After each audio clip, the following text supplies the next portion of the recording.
പ്രതികൂല സാഹചര്യങ്ങളോട് പൊരുതി നേടിയതാണ് സുധീക്ഷ എന്ന 10ാം ക്ലാസ്സുകാരിയുടെ A+ വിജയം. കാട്ടാക്കട നിയോഡൈൽ വൊക്കേഷണൽ ആൻഡ് ഹയർ സെക്കൻഡറി സ്കൂളിലെ വിദ്യാർത്ഥിയാണ് സുധീക്ഷ. ദാരിദ്ര്യം തീർത്ത പരിമിതികളെ മറികടന്ന് സുധീക്ഷ തന്റെ അമ്മയുടെ സ്വപ്നം സാക്ഷാത്കരിക്കുകയായിരുന്നു.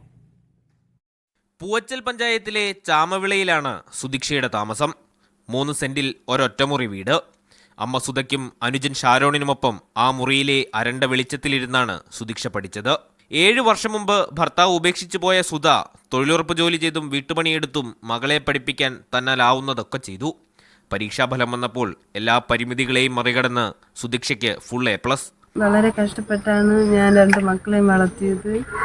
വളരെ ബുദ്ധിമുട്ടിയാണ് ജീവിക്കുന്നത്. നാട്ടുകാരെ സഹായം കൊണ്ട് അങ്ങനെ കഴിഞ്ഞു പോകണം. ഡോക്ടറാകണമെന്നാണ് അവളുടെ ആഗ്രഹം. പിന്നെ നല്ല ഒരു വീടുണ്ടാക്കണം. സ്വപ്നങ്ങളേറെയാണ്.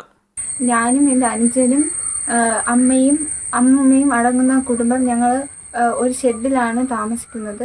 ആഗ്രഹം എന്ന് വെച്ചാൽ ഒരു ഡോക്ടർ ആവാനാണ്. എനിക്ക് മറ്റുള്ളവരെ ആരോഗ്യ മേഖലയിൽ സഹായിക്കാനാണ് താല്പര്യം. അതുകൊണ്ടാണ് എനിക്ക് ഡോക്ടർ ആവേണ്ടത്.